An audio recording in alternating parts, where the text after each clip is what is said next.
प्रतिभा सम्मान समारोह कार्यक्रम के सम्मानीय अध्यक्ष और इस कॉलेज के प्रबंधक आदरणीय बाबूजी तिलक सिंह जी, हमारे मध्य इस कार्यक्रम में उपस्थित उत्तर प्रदेश के और मध्य प्रदेश के अलग अलग जिलों से आए हुए सभी लक्ष्य के पदाधिकारी, स्वयंसेवक, इस जिले के अलग अलग क्षेत्रों से आए हुए सभी सम्मानित महानुभाव, सभी समाजसेवी, मातृशक्ति और प्यारे बच्चों,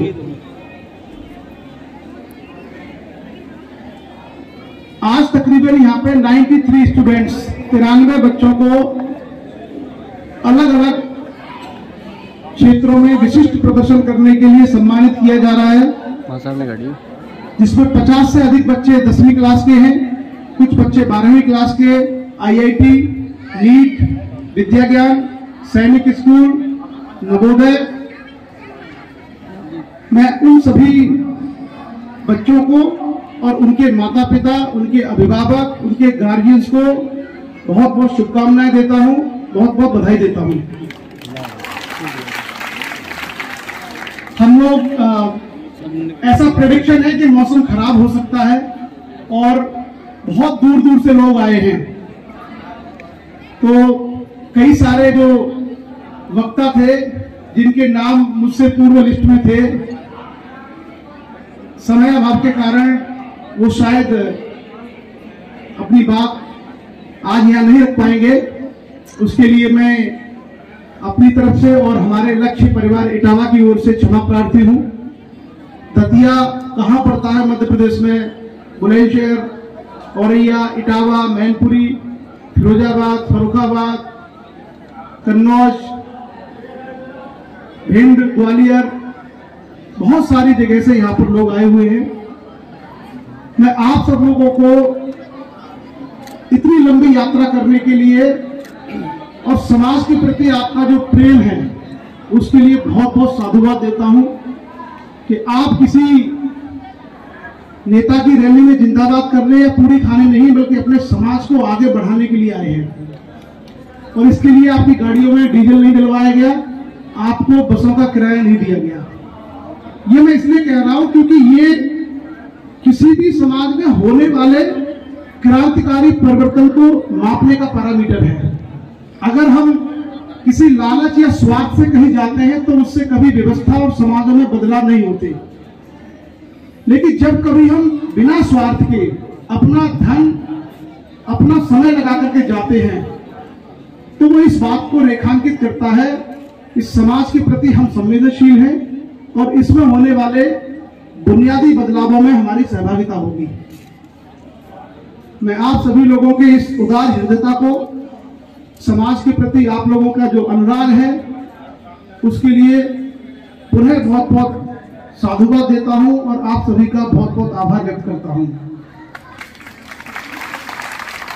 यहाँ बहुत सारे बच्चे सुबह से बैठे हुए हैं और सबसे अच्छी जो बात है वो ये है कि इस कार्यक्रम के आरंभ में 3 बच्चों को ही मौका दिया गया था अपनी बात रखने का। 2 बच्चों ने इस वर्ष नीट की परीक्षा पास की और अल्पना ने, जो इनका गांव है एक तरीके से ये, उन्होंने पिछले वर्ष नीट की परीक्षा पास की। हमारा प्रयास यह रहता है कि शिक्षा के कार्यक्रम में शिक्षा का एक पीढ़ी से दूसरी पीढ़ी की तरफ ट्रांसफर हो। और यहां आपने देखा होगा जितने लोगों ने अपनी बात कही, बहुत सारे बच्चों ने उस समय ध्यान से सुना नहीं, देव के कार्यक्रम को तो एंजॉय किया, लेकिन जो वक्ता थे उनकी बातों को बड़ा गहराई से आपने सुना नहीं। उनमें से कोई बैंक मैनेजर, कोई प्रोफेसर, कोई नीट के स्टूडेंट, कोई शिक्षक, ऐसे लोग थे। इवन एसडीएम साहब गुलाब सिंह खुद एसडीएम थे। मतलब अपने अपने क्षेत्रों में प्रतिभाशाली लोग थे जिन्होंने कोई ना कोई अच्छा अध्ययन किया था, कोई ना कोई मुकाम हासिल किया था। तो मेरा गार्जियंस और बच्चों से निवेदन है कि हमें जब कभी यह अवसर मिले कि विद्वान लोगों को सुनना है तो उस मौके को अपने हाथ से मत जाने दीजिए। जैसे इतने सारे लोगों से हो सकता है आप कभी रूबरू ना हुए हो, आपके माता पिता भी रूबरू ना हुए हो, तो this is a golden opportunity for all the students कि you have so many talented people जो आपको गाइड करने के लिए, आपको रास्ता दिखाने के लिए यहाँ पर आए हैं। अभी कुछ दिन पहले सोशल मीडिया पर मैंने एक कविता देखी थी, शायद आपने किसी ने सुनी हो या देखी हो। बहुत इंस्पिरेशनल पोएम थी, कुछ लाइनें मैंने याद करने का प्रयास किया और वो विद्यार्थियों के लिए बहुत अच्छा मार्गदर्शन देती है कविता। उसकी लाइनें कुछ इस तरीके से थी कि लोहा जितना तपता है, लोहा जितना तपता है उतनी ही ताकत भरता है। आप जानते हो लोहे को आयरन ओर बोलते, कच्चा लोहा।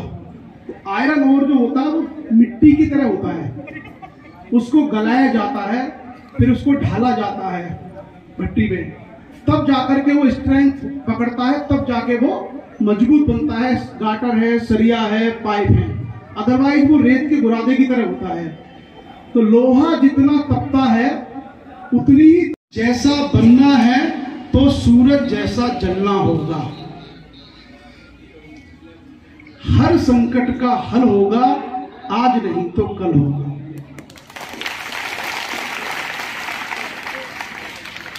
जो स्टूडेंट्स हैं, हमारा जो बैनर है उस पे आप एक शब्द बार बार देख रहे होंगे, और हमारे जो पूर्व के काउंसलर रहे हैं उन्होंने आपको बताया भी होगा कि लक्ष्य आप बनाइए जीवन का।